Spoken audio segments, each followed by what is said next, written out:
Halo sobat mahasiswa dan pencinta matematika keuangan. Assalamualaikum warahmatullahi wabarakatuh. Salam sejahtera bagi kita semua. Semangat pagi dan salam sehat. Kembali bersama saya Aryawan Eko di seri kuliah matematika keuangan. Di video ini kita akan melanjutkan topik tentang amortisasi utang. Subtopiknya di sini adalah amortisasi utang anuitas di muka. Namun sebelum lanjut, jika video ini bermanfaat, mohon dukungannya untuk subscribe, like, share, dan komen. Amortisasi utang anuitas di muka. Penyusunan tabel amortisasi utang untuk anuitas di muka pada dasarnya sama dengan anuitas biasa, kecuali pada periode awal atau di waktu T0. Di waktu T0, nilai pinjaman atau PV0 dan angsuran pertama berada pada waktu yang sama, sehingga nilai pinjaman atau PV0 bisa dikurangi dengan angsuran pertama dan menjadi saldo atau PV1. Angsuran pertama di waktu ke-0 ini tidak terdapat unsur bunga, seluruhnya merupakan amortisasi utang atau pengurangan pokok utang. Anuitas di muka, seperti yang kita pernah bahas di video terdahulu, memiliki pola seperti pada timeline seperti ini, di mana ada serangkaian A dan A pertama dimulai di waktu ke-0. Di waktu bersamaan ada nilai PV-nya ya di sini. Jadi A pertama di sini, kemudian selanjutnya A di periode 1, 2, 3 dan seterusnya sehingga sampai dengan N-1 ya. Seperti ini. Nah, ini di atas ini adalah persamaan atau rumus anuitas di muka. Ini biasanya digunakan untuk mencari nilai A ya. Digunakan untuk mencari nilai A. Di mana setiap A atau setiap angsuran ini di sini juga memiliki dua unsur, yaitu ada pelunasan pokok utang dan pembayaran biaya bunga. Nah, anuitas di muka bisa kita gambarkan seperti ini ya. Jadi di sini ada angsuran dan ada saldo. Jika belum ada angsuran, maka saldo pertama ini merupakan PV0 atau PV0 adalah merupakan nilai pinjaman di awal ya. Ketika dia sudah ada angsuran nih, angsuran pertama di waktu ke-0 juga, maka ini bisa langsung dikurangi, PV0 dikurangi A menjadi PV1. PV1 ini artinya saldo setelah angsuran pertama. Dan angsuran kedua ada di waktu ke-1. Ini angsuran kedua. Kemudian saldo utang PV2 setelah angsuran kedua adalah PV2 juga ada di waktu ke-1 begitu ya. Dan seterusnya untuk angsuran ketiga yaitu di waktu kedua. Di sini juga kemudian ada saldo utang ya, PV3 di waktu kedua dan seterusnya sampai dengan angsuran terakhir ini di waktu keempat sini ya, dan ini menjadikan saldonya menjadi 0, artinya lunas. Nah, kita bisa lihat contoh soal untuk amortisasi anuitas di muka.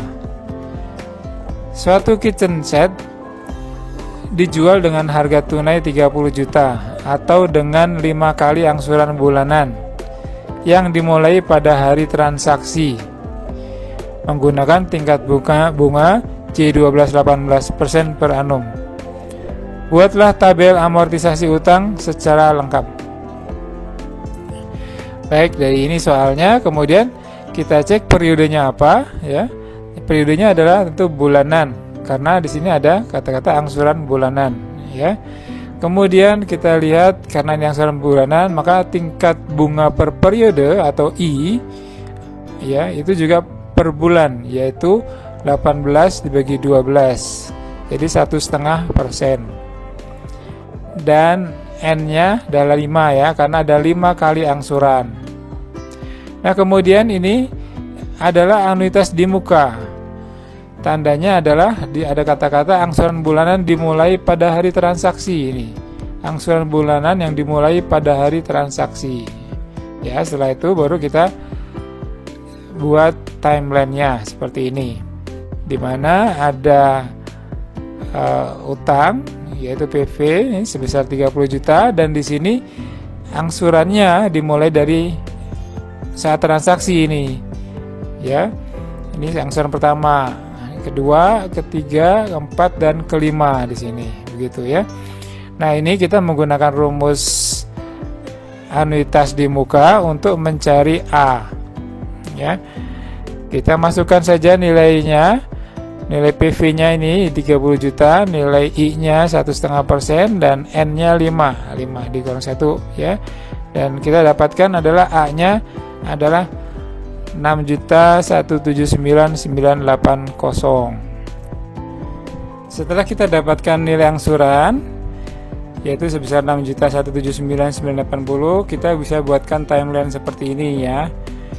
Nah, pertama kita punya utang 30 juta dikurangi angsuran pertama, sehingga nilai utang menjadi 23.820.020 ya.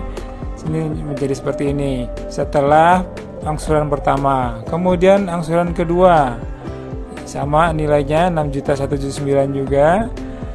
Nah, di dalam angsuran kedua ini ada unsur bunga yaitu 357.300. Ini berasal dari I atau tingkat bunga per periode dikalikan 23 juta 820.020 nih ya. Nah, di sini karena ada unsur bunga, maka sisanya adalah cicilan pokok utang atau amortisasi. Inilah yang akan mengurangi nilai utang yang 23 juta ini sehingga menjadi 17.997.340 ya. Begitu. Dan selanjutnya juga untuk angsuran ketiga ada bunganya juga, ada cicilan pokoknya. Ini mengurangi juga saldonya menjadi 12.087.320. Kemudian cicilan keempat ada juga bunganya ya, ada juga cicilan pokoknya. Nah, ini akan mengurangi saldo utang menjadi 6.088.650. Dan terakhir adalah angsuran kelima ya. Ini ada unsur bunga dan ada unsur cicilan pokok utang. Nah, ini juga akan mengurangi sehingga menjadi 0, lunas begitu ya. Sekarang kita akan coba buat tabel amortisasinya ya untuk anuitas di muka. Jadi yang seperti timeline ini tadi kita buat dalam bentuk tabel. Ya, lihat tabel amortisasi ini ada 5 kolom. Kolom periode, kolom angsuran, kolom bunga, kolom amortisasi, dan kolom saldo utang. Ya, begitu. Nah, pertama di baris pertama yaitu waktu sekarang, waktu 0, ini ada angka 30 juta ya, ini merupakan nilai utangnya, nilai utang di awal ya, itu masih di 0. Kemudian angsuran pertama adalah pada saat transaksi, yaitu berarti pada 0 juga, ini angsuran pertamanya. Karena di waktu yang sama, di waktu 0 belum ada jeda waktu, maka di sini tidak ada bunga. Semuanya merupakan cicilan pokok utang atau amortisasi. Sehingga di sini mengurangi saldo utang menjadi 23.820.020 ini ya. Gitu. Nah, kemudian angsuran kedua ini malah di periode 1. Dan selanjutnya kita tulis saja ya. Angsuran kedua, ketiga, keempat, dan kelima. Ini ada di awal periode atau lihat di sini ada di periode 1, periode 2, di waktu kedua, ketiga, dan keempat begini ya. Nah, kemudian kita akan isi selanjutnya di baris ke-1 ini ya, di periode ke-1 atau di angsuran kedua, di sini ada nilai bunga 357.300. Ini merupakan hasil dari 23 juta ini dikalikan bunganya 1,5%. Karena sudah ada jeda waktu dari 0 ke 1, satu periode, maka dikenakan bunga juga per periode, yaitu 1,5%. Ya, nilainya sekian.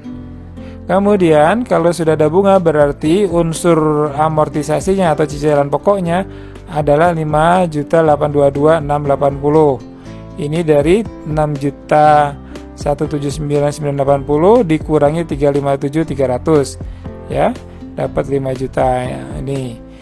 Nah, karena ini cicilan pokok utang, maka ini juga akan mengurangi saldo utang di sini.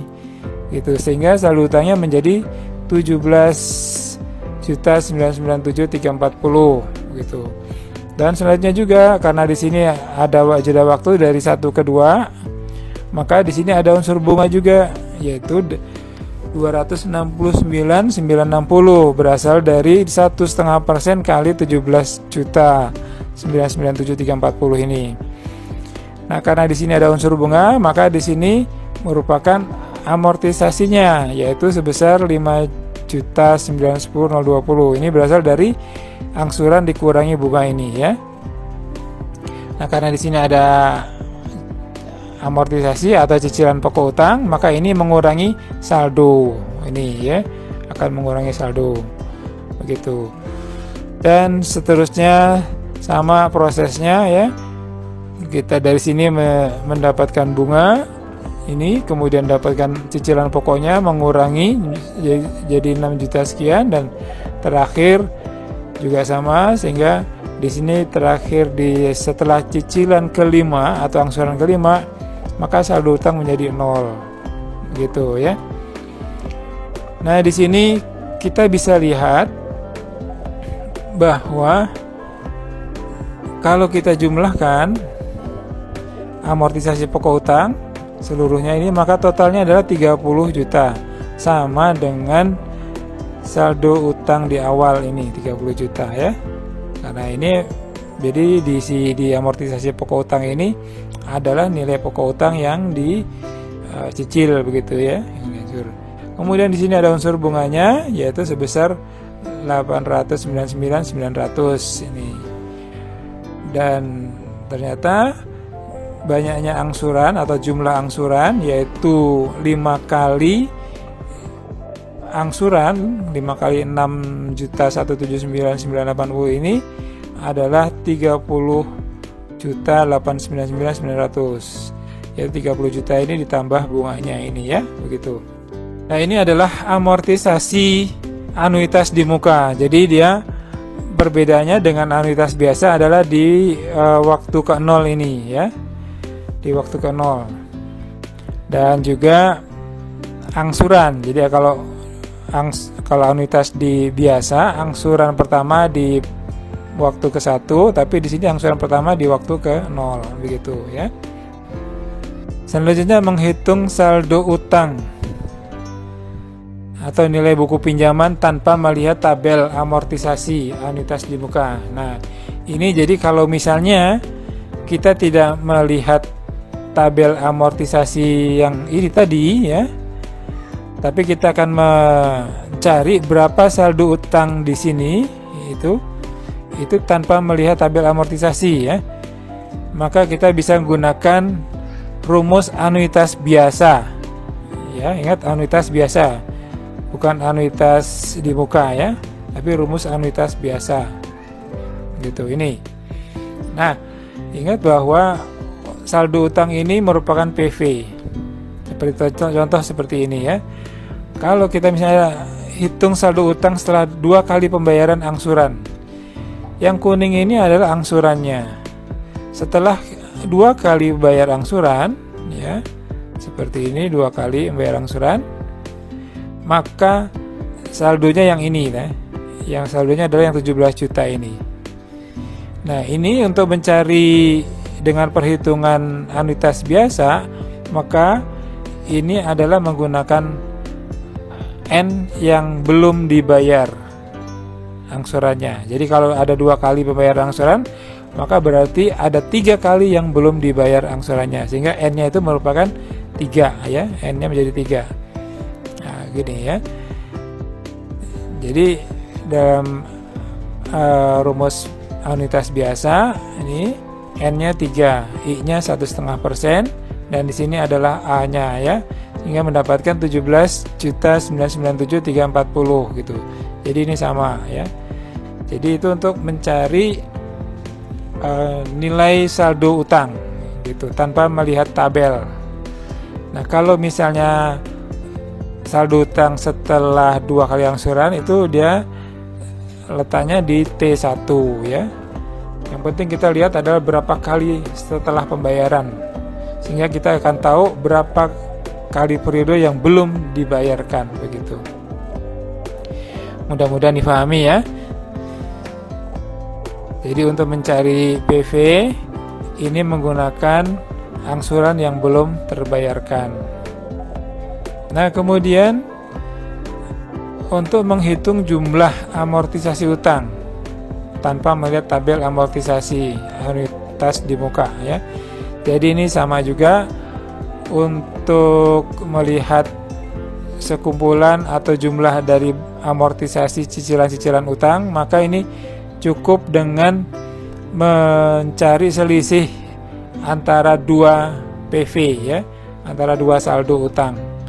Jadi kalau misalnya ada perintah untuk hitung jumlah amortisasi utang setelah 2 kali pembayaran angsuran, jadi setelah 2 kali artinya pertama dan kedua ini ya, pertama ini, kedua ini, berarti kita itu akan melihat PV 0 yang belum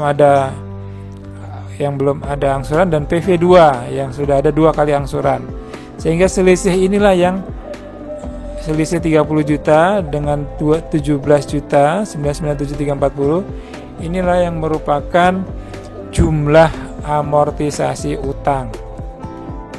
Nah, kalau kita sudah bisa menghitung amortisasi, maka kita akan juga bisa menghitung jumlah bunga yang dibayarkan. Di sini contohnya misalnya berapa jumlah bunga setelah 2 kali pembayaran angsuran ya. Sebetulnya rumusnya mudah, yaitu bahwa jumlah bunga ini ditambah dengan jumlah amortisasi itu merupakan jumlah angsuran ya, total angsurannya gitu. Jadi kalau total angsuran itu 2 kali pembayaran, maka 2 kali A ya, jadi 12.359.960 begitu. Nah, kemudian juga jumlah amortisasi utangnya yang kita lihat tadi adalah 12.002.660 ya, seperti itu. Nah, sekarang kita masukkan saja ke dalam rumusnya bahwa total angsuran itu adalah 12.359.960, itu sama dengan jumlah bunga ditambah jumlah amortisasi, sehingga jumlah bunga ini adalah 12 juta sekian dikurangi dengan 12.002.660 ya, sehingga menjadi jumlah bunganya itu adalah 357.300 begitu ya.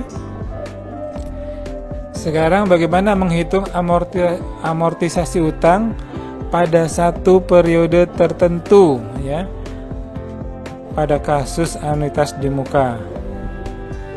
Contohnya nih, berapa amortisasi utang pada angsuran ke N atau A kecil N ini. Nah, ini kita juga akan melihat atau mencarinya dengan 2 cara, yaitu cara pertama kita hitung dulu saldo utang yang ke N-1 itu atau PV N-1, ini pakai rumus anuitas biasa ya, pakai rumus anuitas biasa.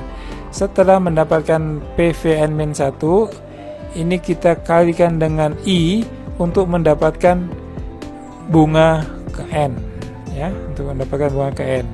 Kalau sudah dapat bunga ke N, maka kita bisa cari amortisasi ke N-nya, yaitu angsuran ini, angsuran A itu kan adalah penjumlahan dari bunga dan amortisasi ya. Gitu. Dan itu cara pertama. Cara kedua ya, adalah pertama kita menghitung bunga ke 2 atau bunga setelah angsuran kedua. Ya, bunga setelah angsuran kedua. Bunga pada angsuran kedua. Yaitu dia dari saldo 1, saldo utang pertama atau PV1. PV1 ini merupakan PV0 yaitu nilai utang di awal dikurangi dengan A-nya yaitu angsuran pertama ini. Ini adalah PV1-nya ya. Ini dikalikan dengan I, itu akan menjadi bunga di angsuran kedua. Kalau sudah dapat bunga di angsuran kedua, maka kita akan cari amortisasi pada angsuran kedua. Ya. Yaitu adalah angsuran dikurangi bunga. Seperti ini ya rumusnya, bahwa setiap angsuran itu merupakan penjumlahan dari amortisasi dan bunganya. Nah, sekarang kalau untuk mencari amortisasi ke N, yaitu A kecil N ini, ya, ini A kecil N, maka ini amortisasi di angsuran kedua ini dikali dengan 1 plus I pangkat N-2. Ini ya. Ini kita akan cari contoh seperti ini ya. Ini dengan adanya tabel agar bisa lebih mencek benar apa tidak gitu. Oke. Sekarang cara pertama. Ya, berapa amortisasi utang pada angsuran keempat atau A kecil 4. Ini amortisasi, A kecil ini adalah amortisasi ya. Nah, pada angsuran keempat itu yang mana? Ini 1, 2, 3, 4 itu. Ini yang angsuran keempat yang ini, yaitu di waktu yang ketiga ya. Yang dimaksud yang mana? Yang dimaksud adalah ini. Ini dia. Yaitu 5998670. Ini merupakan amortisasi keempat. Inilah yang akan ditanya gitu ya.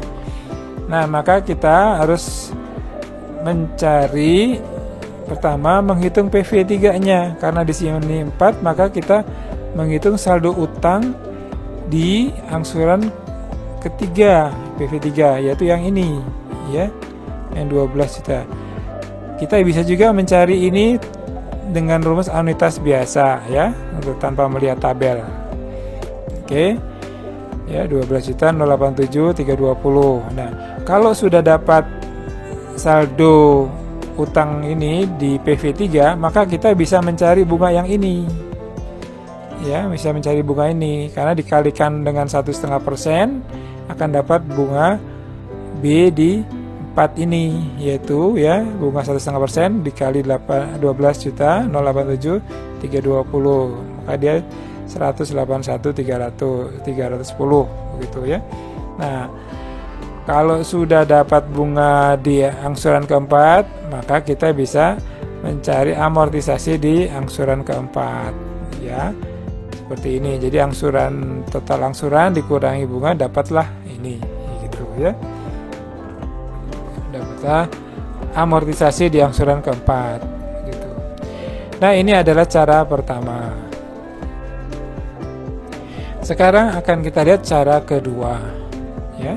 Cara kedua, kita juga melihat adanya keteraturan di sini ya.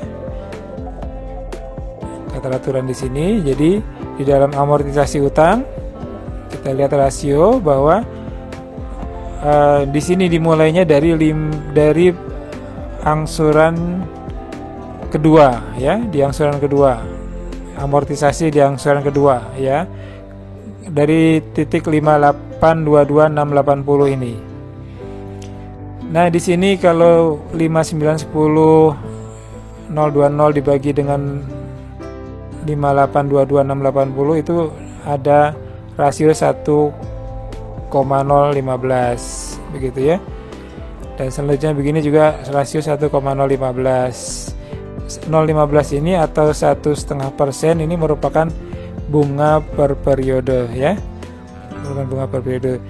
Jadi kita di sini sebetulnya patokannya adalah bukan yang pertama ini, amortisasi bukan yang 6 juta ini, tapi yang 5 juta, yaitu amortisasi di angsuran kedua ya, di angsuran kedua. atau A kecil 2. Ini yang menjadi patokan bagi kita.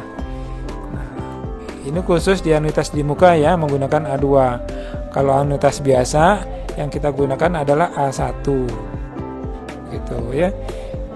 Nah, kalau setelah dapat A2 ini ya, maka untuk mencari Kn nih kita tinggal kalikan 1 plus I pangkat N-2 kalau di sini ya. Kalau di anuitas biasa itu N-1. Karena di sini misalnya kita lihat di sini di angsuran keempat dengan 2 ya, bedanya 2 periode ya, artinya 4 dikurang 2 begitu. Nah, begitu ya. Jadi contohnya seperti ini ya. Berapa amortisasi utang pada angsuran keempat atau A kecil 4?